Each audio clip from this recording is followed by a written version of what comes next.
எவ்வளவு பிரார்த்தனை செய்தாலும் ஏன் நம்ம உள்ளே இருக்கும் காமம், கோபம், பொறாமை போகவில்லை தெரியுமா? காரணம், நம்மிடம் இன்னும் உண்மையான அறிவு வரவில்லை. முருகனின் வேல் ஒரு சாதாரண ஆயுதம் இல்லை, அது ஞானம்.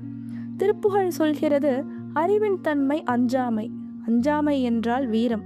அந்த ஞானம்தான் காமம், குரோதம், லோபம், மோகம் எல்லாத்தையும் எதிர்த்து நம்மை விடுதலை செய்யும். நம்முள் இருக்கும் ஆணவத்தையும் உடைக்கும். ஆனா இந்த ஞானம் யாருக்கு எளிதாக கிடைக்கும் தெரியுமா? உள்ளம் உருகுபவர்களுக்கு மட்டும். கல்லான உள்ளத்தில் தாமரை மலராது இல்லையா? ஆனா உள்ளம் உருகினால் அங்கேதான் இறைவன் திருவடி மலரும். அதனால் தான் அருணகிரிநாதர் கேட்கிறார், முருகா, குமரா, குஹா, உன் உண்மையான அன்பை தாய் என்று.